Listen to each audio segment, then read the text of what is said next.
84동이 메리 슈미트. 1926년 10월 27일 그라첸 박사 대저택 화재 사건의 유력한 용의자. 그라첸 박사 집에 입양된 4명의 아이들의 보육을 담당하던 부모. 화재 사건 당시 불길 속에서 죽어가던 아이들을 발견한 뒤 그들을 구해내고 본인은 전신 파산. 이 세상 가장 매력적인 난리파리. 아이들은 모두 중력으로 기억 상실. 사람들이 천사라 칭송했지. 아무런 의심도 하지 않았지. 발터형 사mon가 이상한 생각 들었지. 그녀를 향한 수사를 계속했지. 아무도 들어주지 않았지. 하지만 형사는 수사를 계속해.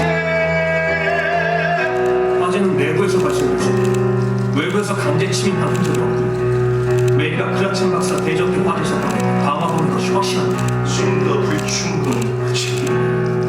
메리가 죽인 게 맞다고요. 증거 불충분. 난 죽이지 않았습니다. 발터 형사, 단순 화재 사건이다. 메리 부인을 제거하다니 여론이 좋지 않아. 잘 아시지 않습니까? 이건 분명 방화라고요. 하나 쪽에 한두 군데가 아니에요. 그게 여섯 군데다. 누군가 일부러 집 전체를 태우기 위해 의도적으로 여기저기 옮겨다니면서 불을 지르고.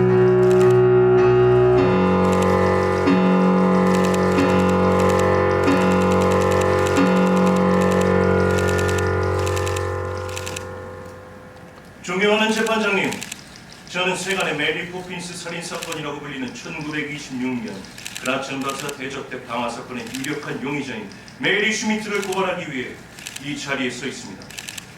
잘 아시다시피 본인 역시 그때 그라첸 박사 집에 입양되어 살던 4명의 아이들 중 한 사람입니다. 화재 사건 직후 발표 영서는 피고 메리 슈미트를 유력한 용의자 선상에 세워두고 우리들에게 그날 있었던 일을 말해보라며 수차례 진술을 요구했습니다. 하지만 저를 포함한 4명의 아이들은 그날 그곳에서 불이 났던 사실 외엔 아무것도 기억해내지 못했습니다. 그건 아마도 화재로 인한 충격 때문이었을 겁니다. 1926년 11월 2일 메리 슈미트 결국 병원에서 도주. 수사 협조를 요청합니다. 유력한 용의자 메리 슈미트에 대한 아이들의 증언을 재요청합니다. 발터 형사, 이제 겨우 15살도 안 된 아이들입니다. 계속되는 치조를 중단하세요. 아이들을 새로 입양한 부모들의 반대가 극심합니다. 아이들이 아무것도 기억하지 못한다고 하지 않았나요? 수사 중단을 요청합니다. 메리를 찾아. 수사를 중단하세요. 명령이다. 메리를 찾아. 발터 형사, 수사를 중단하세요. 아이들의 마지막 증언을 요청합니다. 그러나 정말 아무것도 기억나지 않니?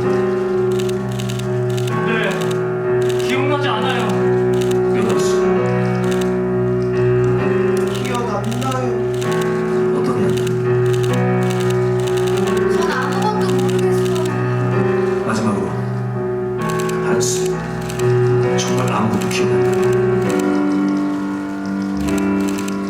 아니요, 전 이제 기억나요. 그날 우리는 모두 거실에서 노래를 부르고 있었어요. 메리가 박사님이랑 잠깐 싸우고 나갔어요. 그리고 잠시 후 불이 났습니다. 병감님, 실종된 메리에 대한 수사를 요청합니다. 1926년 11월 9일 발터 경감의 메리 슈미트에 대한 전국 수면을 공포한다.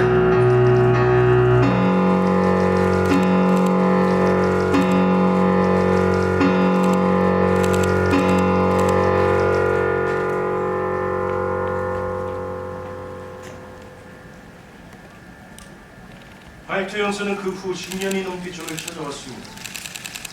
메리가 제 주변을 맴돌고 있을지도 모른다면서 말이죠. 가끔은 그가 관찰하고 의심하는 것이 과연 저인지 메리인지 헷갈리기도 할 만큼 그의 집착을 대단했습니다. 그러던 어느 날, 그러니까 작년 10월일까요? 그에게서 소포가 나왔습니다. 그 속에는 이 작은 수첩이 들어있었죠. 믿을 수 없는 진실을 만나게 됐죠. 발터 형사를 찾아가 확인하려 했죠. 하지만 형사는 이미 죽고 이문에 죽음에 누가 있을 거란 직감만. 형사는 왜 내게 이 수첩을